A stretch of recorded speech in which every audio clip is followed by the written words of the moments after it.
Oke, tes suara boleh. Assalamualaikum warahmatullahi wabarakatuh teman-teman. Tolong di jempolnya untuk suaranya. Saya lagi memastikan bahwa suara kita bagus dan pencahayaannya bagus, gambarnya terang. Tolong jempolnya. Bagi ada yang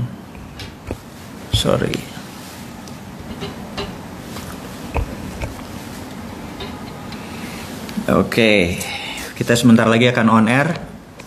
Kurang lebih 1 menit lagi. Saya lagi cek sound dan cek lighting, apakah suaranya bagus. Dan teman-teman dimanapun Anda berada, tolong dikabari dimanakah Anda sekarang, apakah di rumah ataukah di Indonesia bagian timur, Indonesia bagian barat. Ada topik yang menarik nih, selama 2 minggu ya kita nggak ketemu ya. Jadi kita akan memanfaatkan waktu kita di minggu malam ini bersama-sama.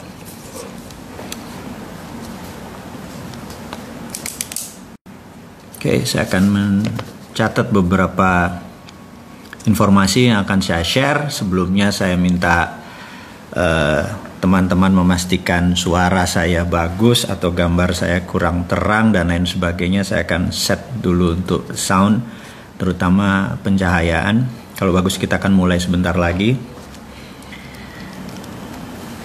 Oke teman-teman dimanapun Anda berada, di hari Minggu ini kita akan ada banyak sekali informasi yang akan kita share dari Republik Sontoloyo, di mana kita tahu negara tetangga itu banyak sekali hal-hal yang terjadi. Seperti ada seorang pejabat yang mengatakan bahwa kita ini hartanya dikeduk-keduk tapi nggak habis-habis gitu ya. Yang gue sebel kan, gue kan nggak ikut ngeduk gitu ya. Toto pas kita ngeduk habis lagi, nggak kebagian. Dan beruntunglah mereka yang punya kekuasaan, punya jabatan, mungkin bisa ikut ngeduk, mungkin ya, kita nggak nuduh sih. Tapi ya mbok dibagilah. Kita lagi kena corona, lagi kena COVID, bisnis kita banyak yang bermasalah, negara tetangga mulai resesi, kita nggak mau ngeklaim resesi apa-apa, saya nggak tahu. Tapi teman semua, itu bukan masalah kita, yang penting kita happy, yang penting kita bisa menikmati minggu malam ini dan hidup kita bahagia, sejahtera dan lain sebagainya. Oke, kita akan menginformasikan. Nomor 1, saya ucapkan terima kasih kepada teman-teman yang sudah mendownload aplikasi Dinaran, karena sejak minggu lalu kita sudah menghit 100.000 members dan per hari ini sudah 107.000 members. Terima kasih, walaupun belum sempurna, walaupun kartu debitnya baru minggu depan keluar, ada keterlambatan sedikit, tapi saya hanya menginformasikan di dalam bisnis Dinaran tidak segampang teman-teman membuat usaha, karena ini ada hubungannya dengan sistem pembayaran nasional dan menggunakan sistem gerbang pembayaran nasional. Kita harus comply dengan peraturan Bank Indonesia. Kita pernah dulu lakukan seperti begini 2 tahun yang lalu, ternyata tidak jalan, dan bisnis kita sekarang harus comply dengan segala peraturan, yaitu di Bank Indonesia. Jadi peraturan tersebut saat ini sudah semua insya Allah akan selesai. Tapi kalau untuk Anda yang membeli emas atau rupiah, Anda punya underlying emas, Anda bisa transfer sudah sejak 2 minggu yang lalu, sejak 15 Juli Anda sudah bisa mentransfer ke BCA Anda atau ke Bank Mandiri Anda. Tapi saya yakin Anda sebaiknya menahan dulu rupiah Anda di Dinaran. Kenapa? Karena kita semua tahu bahwa harga emas lagi tinggi-tingginya. Nanti saya akan ceritakan kenapa lagi tinggi-tingginya, dan yang terbaik adalah rupiah Anda yang kalau tidak ada underlay-nya, Anda banyak dirugikan dengan inflasi.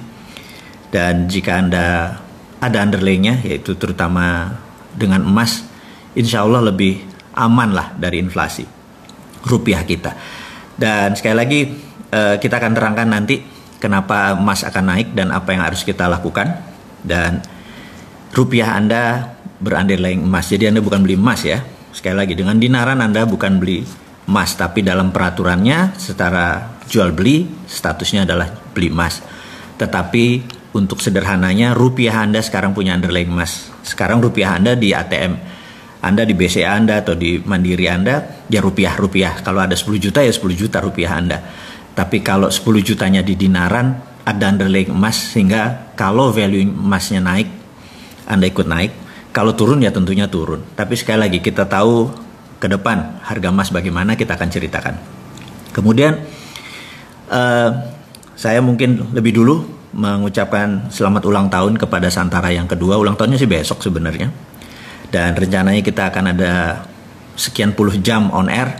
Dan saya akan ada waktu untuk on air juga, tapi khusus bicara bisnis. Kalau di hari Minggu ini kita bersama-sama semua menceritakan adalah geopolitik, geostrategi, bagaimana kita mengelola negara kita, plus bisnis Anda atau ekonomi Anda, bagaimana memanfaatkan problem-problem yang terjadi, dan kita akan selalu memberikan solusi. Jadi kita mengkritik iya, kita mengingatkan iya, tapi yang pasti kita memberikan solusi gitu ya. Kemudian ada lagi teman-teman, saya harus menceritakan dulu, ini kita belum masuk ke topiknya, di mana Road to Billionaire saat ini banyak sekali hoaxnya, banyak sekali tipuannya, di mana di marketplace dijual dengan sangat murah, 500 ribuan, tetapi kita tahu itu tidak ada subliminal programnya, karena kalau ini direkam lagi nggak akan jalan dengan baik. Tapi sekali lagi, orang berbisnis menggunakan nama kita, menggunakan produk-produk kita, kita hanya mengingatkan usahakan beli yang asli di Business Hack. Kemudian penting sekali pada saat ini untuk menegakkan bisnis, kita harus punya attitude. Jadi saya masih menyarankan teman-teman untuk membeli buku Bisnis Nggak Seanjing Itu Kawan, karena memang berbisnis harus pakai attitude, apalagi bernegara gitu ya. Dan Anda tahu attitude itu adalah do the right thing when no one see you. Jadi melakukan hal yang benar ketika tidak ada orang memperlihatkan atau tidak memperhatikan Anda. Jadi do the right thing when no one see you. Apalagi ada orang yang melihat gitu ya. Ya harusnya attitude-nya lebih baik, behavior-nya lebih baik, tidak mencuri, tidak ada hidden agenda dan lain sebagainya. Kemudian ada yang menarik, minggu ini saya 2 minggu ini yang jelas, saya urai pengalaman 2 minggu ini kepada teman-teman semua, mungkin akan ngaget-ngagetin gitu ya. Yang jelas impian kita secara video, kita videokan bahwa kita bertemu dengan beberapa pejabat tinggi negara yang the secret meeting that changed Indonesia. Nanti akan saya terangkan, stay tune terus ya bersama Bosman Sontoloyo ini. Nanti akan sampai sana dan saya juga surprise gitu ya. Kemudian seperti biasa, saya memanfaatkan sela-sela waktu saya dengan writing. Bagi saya menulis adalah terapi. Jadi kalau saya stres, saya panik, kerjaan banyak, target dan banyak segala macam, menulis adalah salah satu bentuk terapeutik, penyembuhan bagi saya. Mungkin ada beberapa teman hangout atau ngopi atau segala macam gitu ya. Dan tidak saya lakukan adalah menulis. Jadi banyak sekali yang saya akan tulis. Otak saya liar sekali. Ada Kapten Dinaran yang jelas, dan yang pasti Grand Theft Ferrari yang mengejutkan, karena belum selesai aja ada 2 perusahaan film nasional yang akan membuat filmnya, masih dalam tahap negosiasi, masih berdiskusi sana sini. Akhirnya saya jadi tahu gara-gara ngobrol sama mereka, oh Filosofi Kopi 3 itu sebentar lagi Maret 2021 meluncur. Dan full surprise. Jadi itu teman-teman, mudah-mudahan bisa kebayang siapa yang akan membuat film Grand Theft Ferrari gitu ya. Saya bocorin sedikit. Kemudian, topik itu semua informasi sudah diinfokan, apalagi ya. Terakhir saya lupa mengingatkan bahwa teman-teman Business Hack dan ruang bisnis saat ini sedang menggodok sebuah paket yang menarik, yaitu Bosman Expo. Anda siap-siap akan terkejut dengan apa yang mau diekspokan oleh produk-produk di Bosman ini. Mungkin lebih dari 30 produk kali ya. Dan Expo ini akan membuat sesuatu yang baru, di mana kalau ini berhasil kita akan copy setiap 2 bulan, kita akan lakukan untuk produk-produk Anda. Ini adalah pertama kali kita melakukan strategi dengan cara expo. Jadi kita mengikuti acara Harbolnas, hari belanja online nasional gitu ya, atau 111 single days, di mana kita akan lakukan setiap 2 bulan. Anda dengan teman-teman, produk-produk Anda kita akan blast dalam 3 hari 3 malam, dan kita harapkan adalah omsetnya 1 bulan atau omset 2 bulan jatuh ke 3 hari itu dengan memberikan diskon, bonus, hadiah dan lain sebagainya. Kita akan coba dulu dengan Bosman Expo.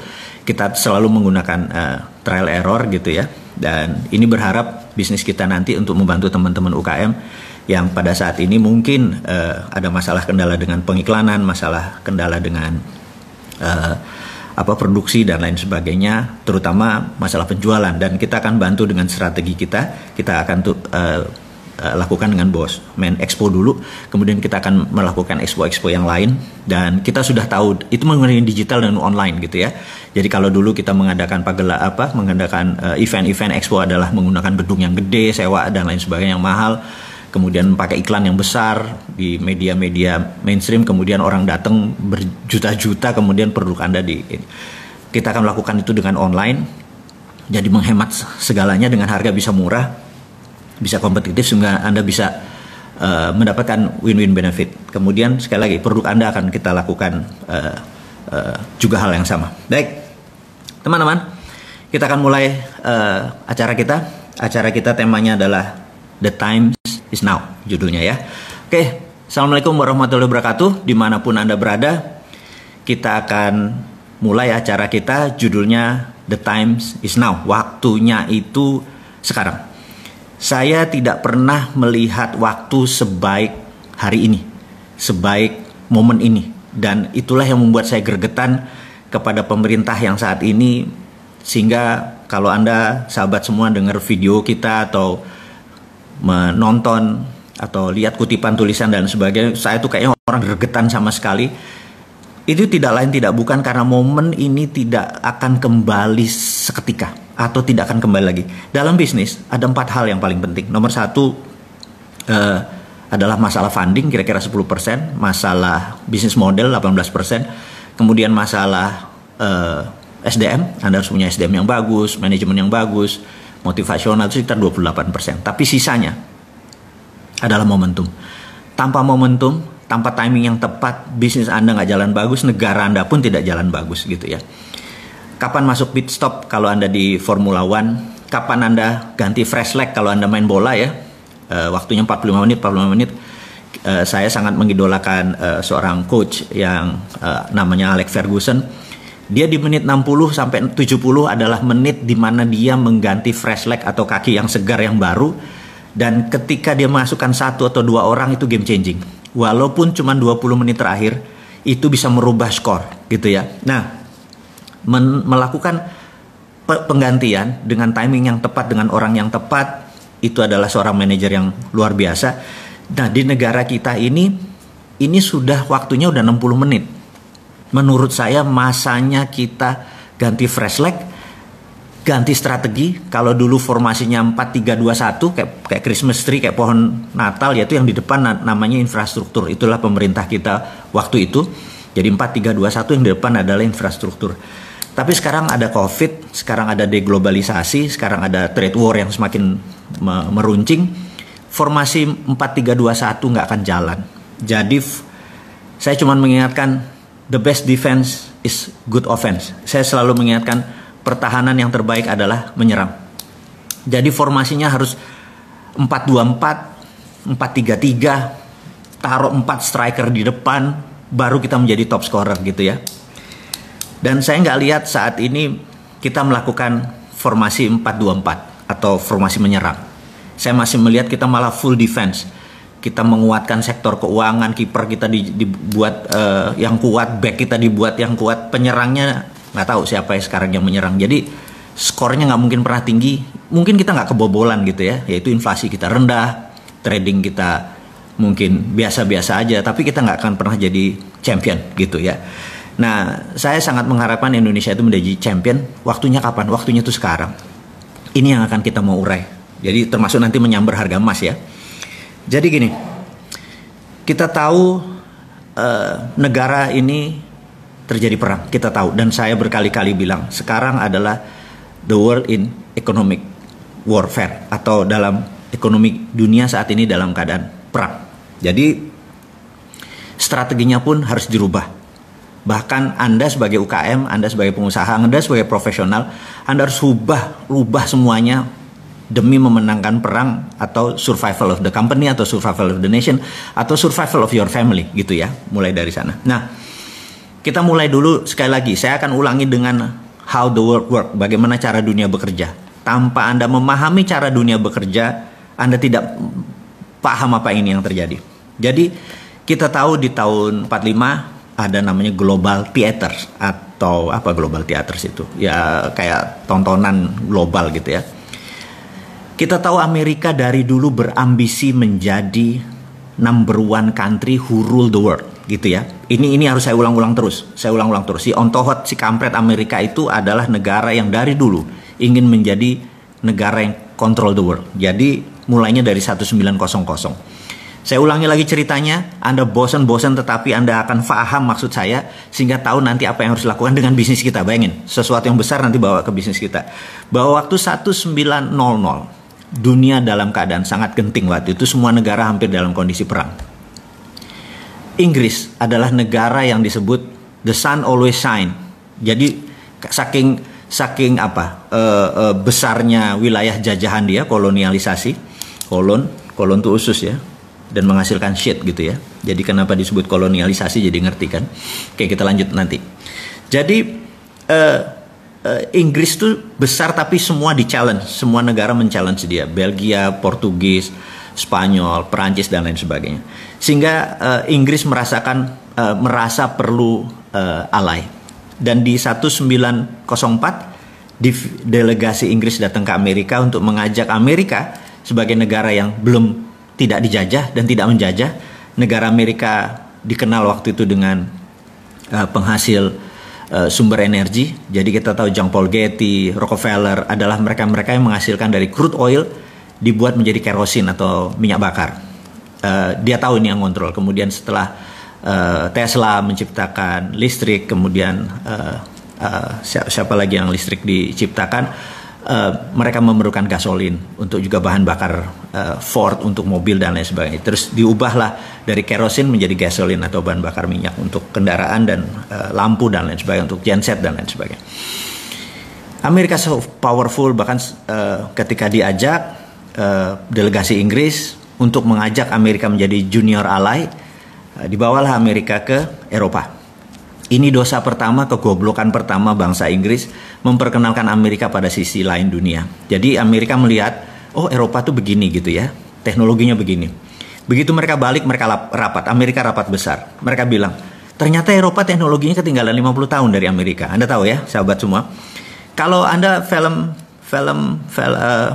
tahu bahwa Perang Dunia Pertama 1918, 1914, itu senjatanya locok, jadi klek door satu ya.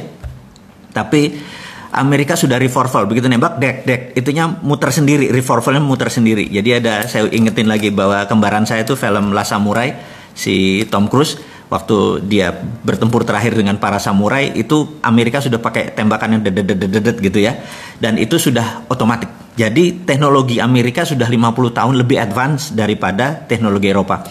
Amerika melihat ini adalah peluang untuk menaklukkan dunia. Kemudian 1906 Amerika pertama kali 1 jam terbang, jadi pesawat Amerika ciptakan. Dunia terpesona sekali lagi, dan sejak saat itu Amerika punya grand plan ini menaklukkan dunia, itu ya. Oke. Kemudian ketika tahun itu negara-negara jajahan, semua negara-negara jajahan wilayah Eropa itu diinfiltrasi oleh CIA untuk merdeka. Karena itu gerakan dunia hampir sama, mulai dari Afrika Selatan, India, Indonesia, Thailand nggak pernah dijajah, Malaysia, semua negara bergerak hampir sama di tahun 40-an, 45 puncaknya. Dan apa yang dilakukan oleh Amerika adalah strateginya yang namanya dekolonialisasi. Dekolonialisasi adalah Amerika ingin Eropa tidak kaya lagi dengan seluruh negara jajahannya dilepas, gitu ya. Karena itu Amerika mensupport kemerdekaan Indonesia, mensupport kemerdekaan banyak negara, mensupport. Sekali lagi ini bajingannya dia. Jadi jangan menganggap itu pahlawan ya. Dan itulah disebut global theater. Tanpa global theater ini Pak Karno ngambil momen gitu ya. Dia tahu Pak Karno saya bisa berulang-ulang menyatakan dari sisi lain seorang yang luar biasa. Dia ngelihat global theater ini dia manfaatkan untuk memerdekakan Indonesia. Nah, akhirnya semua negara merdeka. Gandhi di India, kemudian Zulfikar Ali Bhutto, kemudian di Amerika Latin dan lain sebagainya. Anda yang lebih pintar dari saya untuk pelajaran sejarah. Yang saya mau mengingatkan sekarang kita mirror, kita cermin tadi kita bawa. Nah, ketika China dengan strateginya pertama ingin menaklukkan dunia, karena penting China menaklukkan dunia, China melakukannya berbeda. Kalau Amerika dengan military approach atau pendekatan militer, China melakukan pendekatan dengan economic approach. Jadi dua-duanya melakukan kolonialisasi. Hanya China menggunakan kolonisasi 5.0 yang disebut economic approach. Amerika menggunakan military approach. Economic approach ini luar biasa karena tidak terasa. Bahkan kekomunisannya Cina pun tidak terasa, gitu ya. Kefasisan gerakan bernegara berideologi tidak bertuhan itu pun tidak terasa. Bahkan kita sekarang yang nganggap Hitlernya itu Trump gitu ya, bukannya yang tidak bertuhan gitu, yang fasis itu ya Trump gitu, bukannya ini. Saya bukan pembela Trump ya, hanya diingetin aja bahwa betapa dahsyatnya propaganda itu bisa merubah mindset kita semua. Nah, tujuan kita sekali lagi bukan untuk menjelek-jelekan putusan pemerintah, bukan, sekali lagi sabar ya, sabar. Ini tujuannya adalah kita supaya ekonomi kita Anda berdaulat, kita berdaulat, saya berdaulat gitu. Nah, balik lagi ke cerita kita 5.0 itu begini caranya. Mereka menggunakan strategi namanya closed loop. Closed loop itu begini. Kita kasih contoh Bali ya. Jadi kalau ada turis datang ke Bali, turis Cina nih terutama, apa yang dilakukan oleh kolonialisasi 5.0? Jadi dia beli hotel, kemudian dia beli restoran, kemudian dia beli kafe, kemudian dia beli tempat oleh-oleh, kemudian dia punya tour and travel. Begitu kapal dari China datang, dijemput oleh tour travel dia, bawa ke hotel dia, makan di restoran dia, terus nonton tari kecak, terus lihat ini segala macam 1-2, kemudian balik lagi. Itu adalah kolonialisasi 5.0 gitu ya. Dan mereka bayarnya pakai apa? Pakai Alipay. Pakai mereka digitalnya dia. Jadi nggak ada kita megang uangnya pun tidak gitu ya. Nanti semuanya interbank di dalam bank. Balik, itulah 5.0. Anda udah tahu, saya ulangi ini berkali-kali, tapi ini demi pemahaman saya harus ulangi berkali-kali. Kemudian apa yang dilakukan oleh misalnya di Sulawesi Selatan ada perusahaan tambang, itu juga sama, mesinnya dari Cina, produknya dari Cina, teknologinya dari Cina, uangnya dari Cina, TKA-nya dari Cina, bayar pun pakai yuan gitu ya. Jadi yuan mendadak menjadi cadangan devisa. Saya bilang kok bisa ya segitu naifnya kita menerima cadangan devisanya kita pakai yuan gitu ya. Dan saya sih nggak setuju, tapi monggo ya Pak, kalau pemerintah ngambil itu sebagai sebuah kebenaran versi dia, mereka bertanggung jawab. Kita cuman sisi lain, the other flip of coin, sisi lain dari koin kita lihat kan, bos ini bos gitu ya. Nah, itu adalah close loop.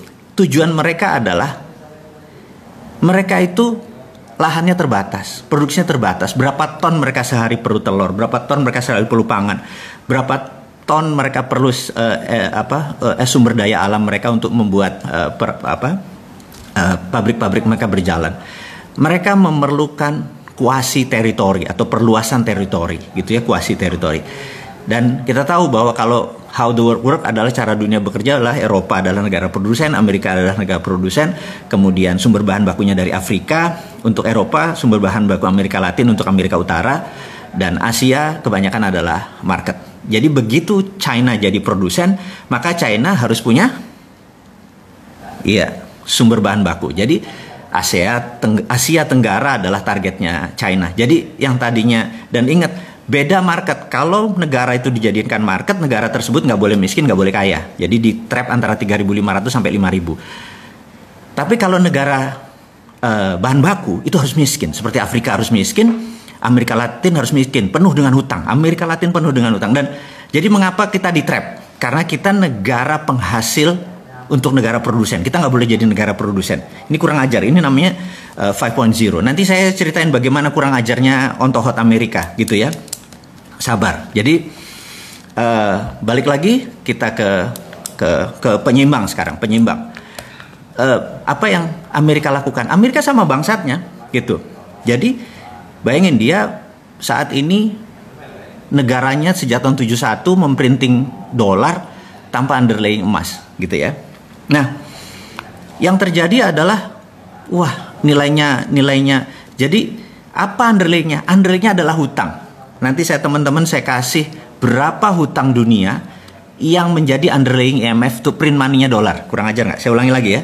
Saya akan kasih kepada teman-teman link yang setiap detik itu akan nambah karena beban bunga dan besarnya pinjaman uang negara-negara asing untuk jadi underlying-nya IMF untuk dolar printing money. Jadi dolar printing money-nya pakai dolar. Jadi gini, misalnya negara Papua Nugini, ini kita lepas pakai ini ya strateginya obor. Papua Nugini pinjam uang dari IMF katakanlah 4 billion dolar gitu ya. Di pembukuannya di sini adalah hutang, di sini adalah pemberi utang IMF. IMF minta Amerika print, cetak kasih ke sini. Berdasarkan apa Fed ngeprint? Berdasarkan hutangnya Papua Nugini. Begitu Papua Nugini membayar balik, itu menjadi asetnya IMF. Kita tahu kan 26% pemilik IMF adalah Amerika dan untuk voting right-nya perlu 75%. Saya ulangi lagi. IMF itu untuk mengambilkan resolusi perlu 75% suara. Sementara suaranya Amerika 26%, alias kalau Amerika tidak pernah setuju, suaranya paling pol 74%. Kesimpulan, nggak pernah ada resolusi. Jadi IMF punya Amerika, ya. Itu kurang ajar satu. Harus diterangin terus. Supaya jangan bangga sama asing, jangan bangga sama aseng. Itu tujuannya. Bangga itu sama putra bangsa kita sendiri. Dengan ide kita sendiri. Dengan teknologi kita sendiri. Mau boleh kampungan, mau nggak efektif, tapi hasil produksi bangsa ini. Kalau itu disupport, kita menjadi negara besar. Jangan bilang, bangsa Indonesia nggak efisien mesinnya. Attitude orang Indonesia males. Ya lu yang buat males. Lu hakimi kita dengan kayak gitu ya. Sebagai bapak bangsa, Anda harus menjadi seorang bapak gitu ya. Dan bapak itu ya harus ngayomi. Mau dari 5 anaknya 1 nakal ya harus ngayomi. Itu anakmu. Jangan bilang anak gue cuma 4 ini bajingan gitu ya. Nggak bisa begitu bernegara. Anda nggak boleh menghukum anak sendiri. Salah, ajari. Salah beneri gitu ya. Mereka kurang ajar, mereka durhaka. Biarin anak durhaka, tapi Anda adalah seorang ayah, Anda seorang ibu. Sebagai pemimpin, ayomi mereka. Nanti kita akan sampai sana. Kembali ke ontohotnya Amerika, si borokokoknya si Amerika yang saat ini merasa ini Trump nih, saya ini nggak suka sama Trump, tapi Trump ini punya sisi pandang yang beberapa saya setuju, yaitu dia menyebutkan bahwa kami nggak punya cukup emas. Itu kalimatnya cukup. Jadi saya baru mengerti kenapa kemarin gede-gedean emas dari Vatikan ditarik lagi ke Amerika. Sahabat, saya hanya mau mengingatkan negara terbesar di dunia yang punya cadangan emas adalah Amerika dan nomor 2 adalah Vatikan. Dan taruhnya di mana? Di UBS. Ingat logonya UBS sama logonya Vatikan sama, tinggal dibolak-balik aja, itu kunci. Jadi itu sekarang lagi ditarik gede-gedean lagi ditarik ke Amerika. Karena itu kelangkaan emas di dunia ini sangat banyak. Karena itu harga emas bergerak naik. Jadi teman-teman yang di Naran merasakan. Kalau Anda dulu pernah beli di 8.500 kira-kira bulan lalu, sekarang Anda udah hampir 1 juta. Jadi Anda udah hampir untung 7%. Jadi bayangin, yang tadinya Anda cuman rupiah Anda taruh, mendadak rupiah Anda punya underlying gitu ya. Dan menurut saya entah bagaimana saya merasa bahwa 1 troy ounce itu saat ini 1.800-an. Dan break highs-nya adalah 1.900. Saya percaya 5.000 kena dalam 5 tahun. Apalagi kalau perang. Kalau perang, udahlah, Anda panen. Perang fisik ya, bedil-bedilan ya. Rupiah Anda nggak ada nilainya. Tapi kalau rupiah Anda pakai underlying emas, Anda selamat. Saya bukan mau jualan.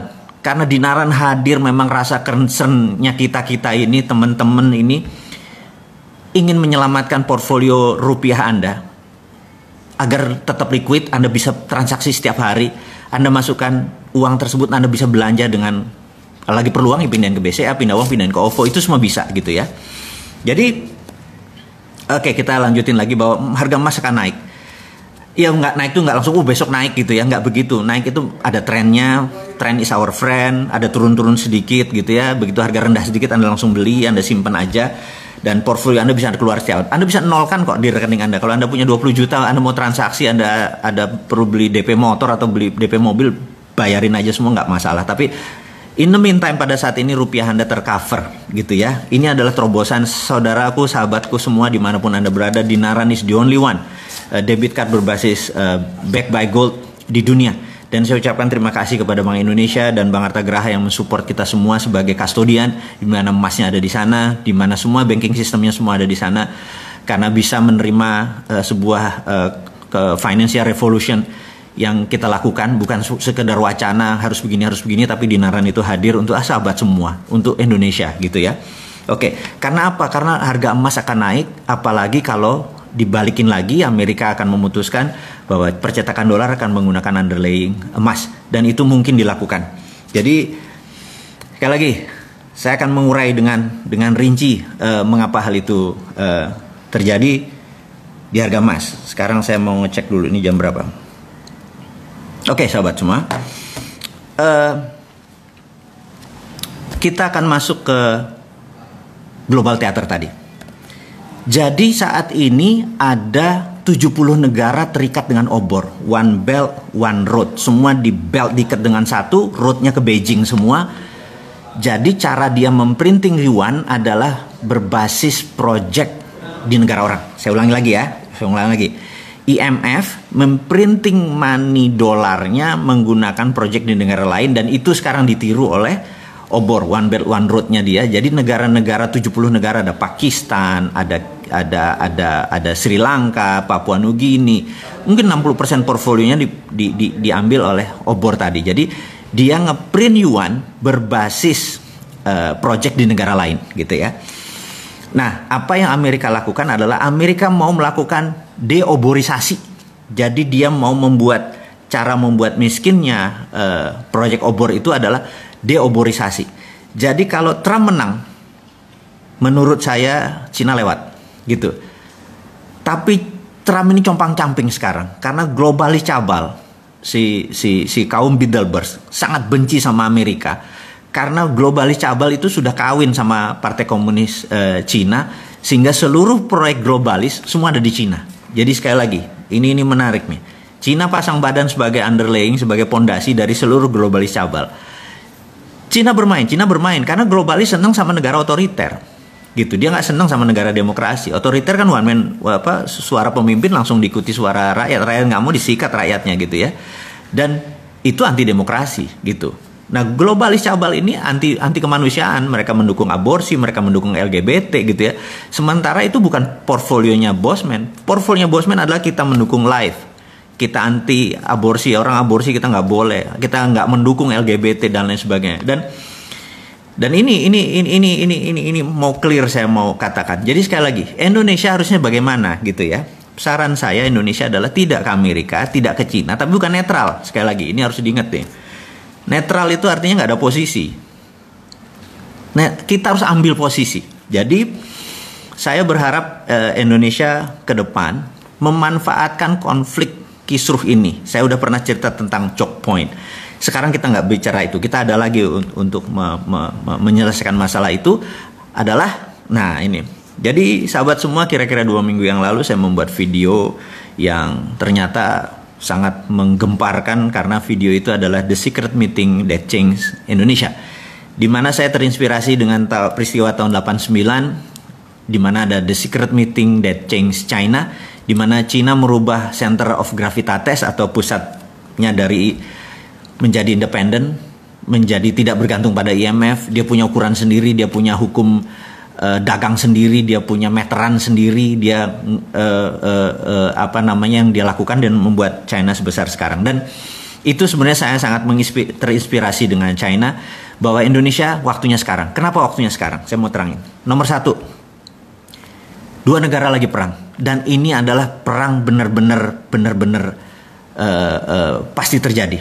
Dan begitu mereka memenangkan perang, misalnya Tiongkok memenangkan perang, ya sudah, dunia akan rule by Tiongkok. Kemudian kalau Amerika menang, ya rule by Amerika gitu ya. Dan kita tahu bagaimana Amerika rule the world-nya gitu ya. Nah, sekarang who will win? Pertanyaannya, siapa yang akan menang? Dimanapun perang, panjang syaratnya ya. Kalau perangnya panjang, dua-duanya hancur gitu ya. Maka itu saya mungkin orang yang paling aneh mengharapkan ini perang fisik, benar-benar tembak-tembakan, dan perangnya lama. dunianya hancur dua-duanya, ini kesempatan kita unggul. Itu satu. Yang kedua adalah kita ini mau mengingatkan Pak Jokowi. Pak Jokowi, Anda orang paling beruntung sedunia. Di mana Anda saat ini mempunyai suara di partai itu lebih dari 60%. Bahkan saya menduga lebih dari 70%. Kalau Anda udah dapat 70%, 2/3 suara lebih, Anda absolut. Dan ini bagus. Kenapa bagus? Karena kalau politiknya gonjang-ganjing Anda nggak kontrol, Anda tidak bisa melakukan apa yang akan kita sarankan. Ya, jadi saya ada dua. Nomor satu, kenapa saya sebut time is now gitu ya. Pak Jokowi nggak bisa, saya sengaja sekarang bicaranya kepada pemimpin tertinggi yang secara sah Anda berkuasa. Saya mau mengingatkan, Pak, ini perang. Gitu ya. Perang ini Anda harus ubah seluruh pemainnya yang jago perang. Gitu. Percaya saya, kalau Anda masih pakai tim yang lama bukan tidak dipakai. Tapi Anda harus punya tim cadangan baru yang untuk menggunakannya. Jadi gini Pak Jokowi, Anda punya kekuasaan sangat absolut dan itu luar biasa. Di negara demokrasi Anda dapat 2/3 suara atau lebih. Ini momennya, itu satu. Kedua tadi, negara besar lagi perang, yaitu China sama Amerika lagi perang. Karena perang besar ini terjadi, mereka sebenarnya fokusnya di negara masing-masing.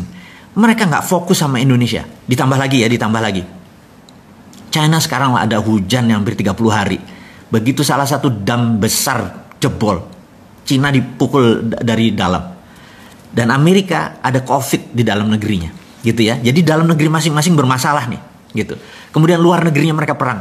Mereka nggak mungkin mikir tentang Indonesia. Percaya saya. Mau itu mindahin pabrik ke Indonesia apa segala macam, itu nggak gitu-gitu amat. Swasta doang, itu bukan negara. Gitu ya. Kemudian Anda punya kekuasaan yang bisa Anda drive ke kiri semua, ke kanan semua, gitu ya. Kemudian ada hal yang menarik Pak Presiden yang terhormat, Anda menerbitkan surat bahwa saat ini negara dalam keadaan darurat COVID, gitu ya. Dengan undang-undang, dengan Perpu, saya lupa Perpu atau Perpres ini ya, bencana nasional ini, Anda bisa lead negara ini menjadi sangat ngebut, di mana dunia yang lainnya akan lumrah. Iya dah, nggak apa-apa deh gitu ya. Dan terakhir yang nomor 4, Pak Jokowi, saat ini semua negara melakukan yang namanya deglobalisasi. Deglobalisasi artinya dulu kan ada namanya global supply chain. Jadi ini nyuplai ke sini, nyuplai ke sini, rumit sekali global supply chain. Sekarang banyak negara yang lagi diblok, lagi nutup, lagi mau perang dan lain sebagainya. Jadi deglobalisasi adalah every country for their own. Jadi Indonesia untuk Indonesia, Singapura untuk Singapura dan lain sebagainya. Jadi Indonesia sangat diuntungkan karena Indonesia bisa makan dengan bangsanya sendiri. Kalau yang Singapura begitu deglobalisasi langsung shrinking 40%. Bapak tahu bahwa dia mendadak langsung turun ekonominya 12% dan shrinkingnya itu 40%. Jadi mengecil mendadak volumenya. Korea Selatan sudah mengecil gitu karena nggak ada bahan baku. Indonesia nggak ada masalah, Indonesia nggak akan mengecil. Dan sekali lagi yang kita mau ingatkan, dengan 4 hal itu, maka yang kita harus lakukan adalah melakukan apa yang China lakukan. Kita tiru, jangan ngikuti maunya China, tapi tiru langkah China. China 30 tahun yang lalu, saya udah berkali-kali bilang, dia menerbitkan renminbi dengan yuan berbeda. Renminbi berdasarkan project, gitu ya. Nah, apa yang harus kita lakukan sekarang? Dia tidak lagi menciptakan printing money fisik. Karena itu zaman dulu. Sekarang sudah ada blockchain. Blockchain ini kita bisa printing yang namanya e-renminbi. Ini kalau kita Cina. Dia sudah melakukan e-renminbi. Mulai Mei dia melakukan e-renminbi dan puncaknya 2021 dia akan melakukan e-renminbi. Dia menggunakan digital currency berbasis blockchain. Nah, apa yang kita lakukan? Kita juga sama. Gunakan e-rupiah untuk membangun ekonomi Indonesia. Seperti halnya e-renminbi, sama persis copy paste dan Anda nggak usah ragu-ragu Pak. FGD mikir dulu INA itu, Pak. Saat ini kalau mau menggunakan cara pemikiran bos-bos kita, pejabat-pejabat kita yang masih dengan cara Keynesian, masih dengan cara ini nanti inflasi segala macam, di digital blockchain nggak bisa korupsi. Orang datanya kita tahu kan, trusted open ledger gitu ya. Jadi cara bantunya kemana? Ke UKM industri nomor 1. UKM yang trading nomor 2, tapi trading lokal, jangan ada import dan ekspor. Jadi UKM kalau mereka misalnya perlu duit 1 miliar gitu ya. Mereka punya jaminan katakanlah project. Aset mereka bisa kita valuasi kok. Aset mereka 500 juta gitu ya. Kasih 300% Pak. Bukan kayak kredit bank sekarang punya 1 miliar keluarin cuma 70%.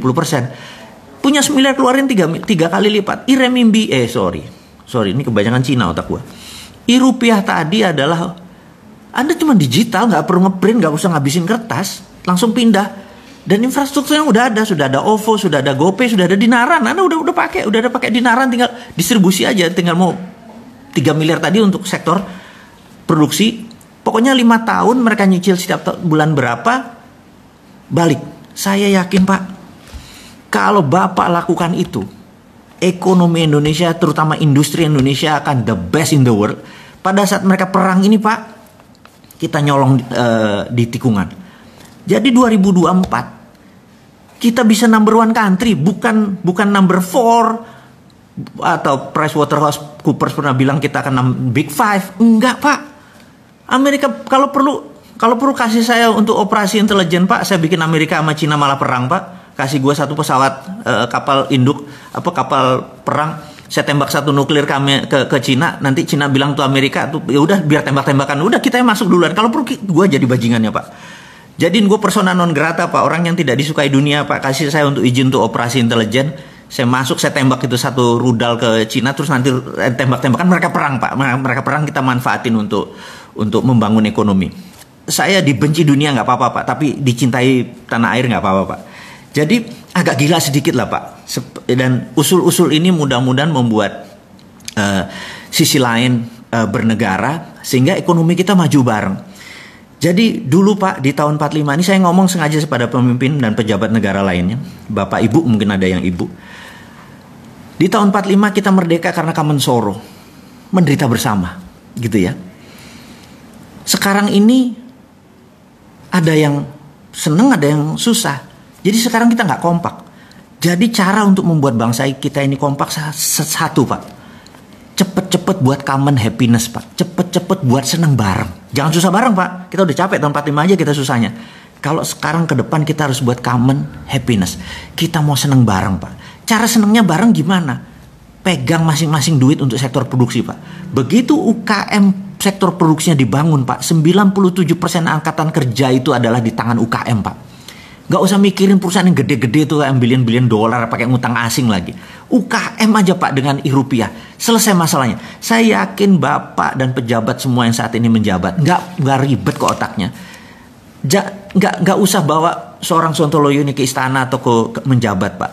Cukup konsepnya diterima, saya sudah happy Pak. Karena kalau bangsa kita happy ya kita happy. Dan selesai masalahnya, kita menjadi champion, menjadi pemenang. Jadi tanpa panjang-panjang sahabat, itu adalah cerita mengapa the moment is now, waktu sekarang. Bisa nggak tahun 2021? Nggak bisa. Bisa nggak nanti 2024? Nggak bisa. Waktunya tuh sekarang gitu ya, pondasinya ini dipasang. Kasih 6 bulan lah untuk buat rupiah itu. Bapak buat badan usaha, bukan badan usaha, mungkin badan otorita tentang keuangan. Sesederhana itu Bapak. Jadi saya pikir bicara dengan Pak Presiden, mungkin saya nggak pernah bisa waktu, Bapak terlalu sibuk. Karena kalaupun saya diundang ke Pak Presiden, saya nggak mau duduk di depan meeting room. Saya minta waktu dengan Bapak adalah jagongan Pak. Kita sarungan, saya ngeteh Pak, saya nggak ngopi ya, Bapak yang ngopi gitu ya. Jadi kita jagongan Pak. Ngomong santai Pak, nggak ngomong struktural, kita ngomong santai. Jadi kalau itu dilakukan saya mau Pak. Ketemu panjenengan, kita ngobrol, ngarol ngidul, terus sharing. Dan saya sederhana Pak orangnya Pak. Saya nggak minta jabatan, saya minta Bapak yang melaksanakan karena Bapak megang mandat untuk menerbitkan e-rupiah. E-rupiah itu solusi. Semua infrastrukturnya ada Pak. Dan saya tahu tim Bapak kuat gitu ya. Oke, kita udah cerita untuk Pak Presiden, sekarang kita untuk sahabat semua yang ada di rumah, bahwa sahabat semua, kita tahu bahwa Singapura sedang resesi dan Korea Selatan sedang resesi. Apakah kita resesi? Percaya saya, beda Indonesia. Indonesia itu saya nggak melihat, karena gini, saya punya beberapa sahabat, saya punya organisasi, usaha dan semacam. Kita udah review di selama corona, ternyata hampir turun penjualan itu kecil sekali. Dan kebanyakan yang turun karena di masa COVID. Boleh jujur, ini saya sesama pengusaha kita share bahwa ternyata di bulan-bulan sebelum corona di November Desember itu memang sudah bergerak turun. Jadi saya ngobrol sama teman-teman, saya bilang, lo banci kalau lo mengatakan gara-gara corona bisnis lo turun. Jujur deh bahwa sebelum corona lo udah turun kan? Iya. Nah, itu sahabat semua, bahwa sebenarnya sebelum corona ada yang sudah mulai bergerak turun. Itulah yang kebanyakan yang kena. Tapi kalau yang sebelum corona biasa-biasa, setelah corona turun sedikit, habis itu naik lagi sekarang gitu ya. Nah, jadi ke depan jangan takut teman-teman, gaspol aja semua. Jadi apapun usaha Anda, gaspol, Anda produksi gaspol aja gitu ya. Nah, saya ingin menceritakan sedikit apa yang membuat saya exciting gitu ya. Jadi saya bersama beberapa teman nanti akan membuat suatu bidang baru. Sekali lagi ini udah nggak bicara geopolitik, kita bicara bisnis dulu karena saya pengen menolong teman-teman UKM ini dengan aksi nyata gitu ya. Teman-teman, kita tahu kalau kita beriklan, menggunakan keluar uang di Facebook Ad, kita ngulang di IG, mengeluarkan uang di TV, dan itu biayanya mahal. Dan ada tempat yang luar biasa yang tempat tersebut murah. Tapi saat ini belum dikelola dengan benar. Jadi rencana kita ke depan, kita akan punya platform baru di mana jualannya adalah numpang di para selebriti. Selebriti ini anggap kita ambil sahabat saya namanya R aja. 1 bulan itu 300 juta viewer dia, gitu ya. Kemudian ada A, ada G, gitu ya. Ada beberapa A, ada S gitu ya. Saya lihat namanya ada D, terus kalau di total ternyata lebih dari 600 juta viewer per bulan. Dan Anda tahu kalau 600 juta itu viewer TV mana? TV itu kalau rating 3 tuh penontonnya 3 juta gitu. Kalau net TV ya 1, gitu juta. Ini kalau ratingnya 60 jadinya gimana? Yang nonton 600 juta gitu ya. Gitu ya. Nah, dulu kalau beriklan sama mereka sebagai endorser Anda bayarnya mahal. Percaya saya. Dengan 2 juta sekarang mereka mau. Gitu. Dengan 5 juta sekarang mereka mau. Dan Anda di view sama 5 juta orang. Ini terobosan karena yang kita lakukan adalah demokratisasi produk. Jadi daripada mereka beriklan 1 orang bayar 50 juta untuk jadi endorser ke dia, dia mau terima 2 juta tapi sekali ngiklan ada 20 perusahaan, dia dapat 40-50 juta juga, kali 30 hari dia 1,5 miliar juga. 1,5 miliar juga. Anda mulai paham maksud saya. Dan kami akan buat apps-nya. Ini semua akan menjadi terobosan karena mereka concern atau mereka peduli dengan sahabat semua UKM ini. Jadi sekarang Anda beriklan, boleh dengan Facebook Ad, boleh dengan TV nasional, tapi ini kita akan menjadi the new MCN, namanya multi channel network. Jadi kita bisa pakai seluruh sosial media dan harganya demokratisasi. Anda mulai ngerti maksud saya? Ya, nanti surprise selalu berlanjut. Jadi harus ada sesuatu yang baru dari Bosman. Dan Anda melihat foto-fotonya udah mulai lihat, oh sama ini ya mau join, sama ini mau join. Jadi kalau top 20 trendsetter di dunia sosial media mendadak bekerja sama-sama kita dan mereka mau melakukan demokratisasi, produk Anda kira-kira bakal laku apa enggak? Itu aja jawabannya. Dulu Anda masang iklan tuh 20 juta per 20 detik di TV nasional. Penontonnya berapa? Anggap acara yang paling top, paling juga 5 juta gitu. Sekarang Anda dengan harga yang lebih murah, lebih mungkin cuman 30%-nya Anda bisa mengiklan. Anda mulai kebayang ya apa yang akan kita lakukan. Dan ini semua kami ciptakan adalah untuk teman-teman semua agar menjadi berdaulat. Jadi ini adalah new concept, new business model di mana market share-nya atau viewer-nya lebih besar dari TV nasional. Terobosan, dan kita terus menciptakan konten-konten. Sekali lagi kita nggak menciptakan konten, mereka yang punya konten dan mereka yang ciptain konten. Jadi talent sudah ada, konten sudah ada, tinggal Anda produknya mana gitu ya. Bapak, Ibu, sahabat semua, Anda mulai kebayang bahwa bisnis jadi simpel kalau sama Bosman, dan syaratnya adalah murah tapi demokratisasi, murah tapi banyak gitu ya. Jadi budget Anda mengiklan, katakanlah sebulan berapa, Anda pasti mengiklan. Kalau Anda punya produk, Anda pasti mengiklan gitu ya.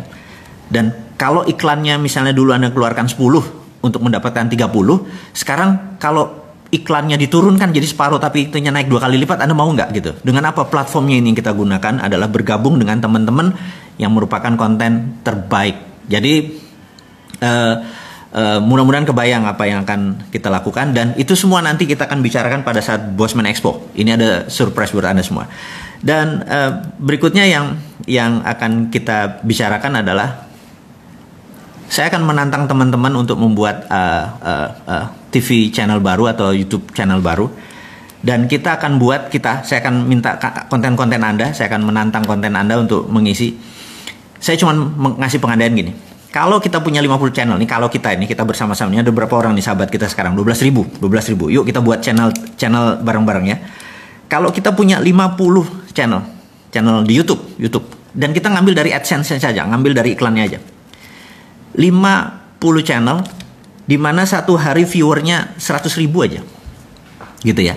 100.000 bukan angka yang ajaib. Ada cara banyak untuk kita beramai-ramai untuk membuat 100.000 viewer per konten kita. Jadi kalau 50 acara atau konten ditonton 100.000 sehari, itu 5 juta per hari, dikalikan 30 hari, itu 150 juta. 150 juta viewer itu dari AdSense antara 2 sampai 3 miliar. Ada yang mau ikut? Banyak yang akan kita buat dan modalnya murah-murah. YouTube-nya pasti laku karena kita udah tahu algoritmanya, kita udah nemu ini, dan produk itu akan banyak sekali. Saya kasih contoh misalnya. Saya akan buat kalau Anda mau join boleh, kartun horor gitu ya. Serial. Lucu, horor, serem, tapi nggak berdarah-darah. Kartun. Musiknya bagus, ini bagus, dan murah biayanya gitu ya. Ini saya kasih contoh. Kemudian kartun Kapten Dinaran, bentar lagi akan launching. Itu murahnya minta ampun. Jadi saya encourage bahwa di rumah Anda bisa punya sektor produktif, yaitu mengaktifkan YouTube Anda dan gabung dengan kami supaya kita punya multi channel network. Karena di belakang kita adalah teman-teman ini. Jadi gini, kita harus berjamaah, kita harus sama-sama, kita harus gandengan. Dengan gandengan bersama-sama itu namanya demokratisasi. Kita menjadi bareng-bareng dan apa-apa jadi murah gitu. Apa-apa jadi bareng-bareng. Coba kalau Anda mengiklan ke satu orang, katakanlah seorang artis cewek terkenal, ngiklan di tempat dia bisa 50 juta dan belum tentu dapat 1 juta yang lihat. Tapi kalau itu dipecah di 10 artis, termasuk Anda punya YouTube channel, mungkin dengan 20 juta penontonnya udah 2-3 kali lipat, mungkin dengan 10 juta. Dan artis tadi lebih baik dia dapat 5 jutaan atau 3 jutaan tapi dari 30 biji, 100 juta juga gitu ya.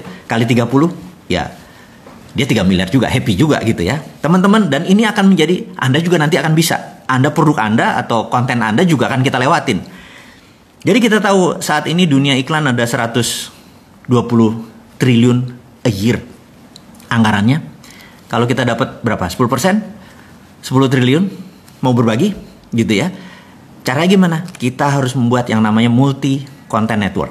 Dan saya membuka tawaran ini semua ke Anda semua. Dan kalau mau menghubungkan, saya nanti kasih nomornya. Nanti di IG channel kita akan kasih tahu. Teman-teman, mungkin hari ini kita tidak terlalu berapi-api untuk bercerita seperti kemarin tentang nasionalisme, tapi itu adalah ciri kita. Kadang-kadang kita bicara bisnis karena itu bagian part of our life, kadang-kadang kita bicara kesehatan, kadang-kadang kita bicara geopolitik, kadang-kadang keulang lagi cerita tentang dunia bahwa kita harus tahu. Tapi sekali lagi di ujung acara ini, di ujung sesi ini, saya mengingatkan bahwa waktu itu adalah sekarang. Kita yuk bareng-bareng ngingetin pemerintah bahwa yuk terbitin rupiah karena ongkosnya hampir nggak ada. Tidak ada ongkos cetak-cetak. Inflasi mungkin bisa dikontrol karena tidak ada bunga. Jadi inflasi kalau ya ini bunganya 5%, bunganya 3%, nggak ada. Di dalam rupiah tidak boleh pakai bunga. Jadi bukan sekedar negaranya ini jadi syariah gitu ya, untuk beberapa teman yang memahami bahwa bunga itu adalah riba. Ini jelas tidak ada ribanya, tidak pakai bunga, pakai rupiah, dan karena ini trusted open ledger pakai blockchain, nggak bisa dikorup karena kemana uangnya jalan mendadak. Oh, kok ke Bosman ada nih, dia korup nih. Udah nggak, bawa aja kita langsung ke tempat yang tidak disukai orang itu gitu ya. Jadi sekali lagi, menyelesaikan masalah negara ini gampang kalau kita buat gampang. Jadi pakai common sense, pakai hati lapang, pakai keterbukaan. Teman-teman, akhirul kalam, saya ucapkan terima kasih sudah bersama-sama dengan saya di hari Minggu yang ceria ini. Kita akan ketemu mungkin minggu depan atau 2 minggu dari sekarang. Tetap semangat, selalu berprasangka baik, gunakan protokol COVID setiap hari. Kita akan berbisnis, siap-siap kita akan informasikan tentang media multimedia content network. Siap-siap ada produk baru dari Bosman, dan sekali lagi itu adalah untuk Anda semua. Akhirul kalam, saya ucapkan terima kasih. Wassalamualaikum warahmatullahi wabarakatuh.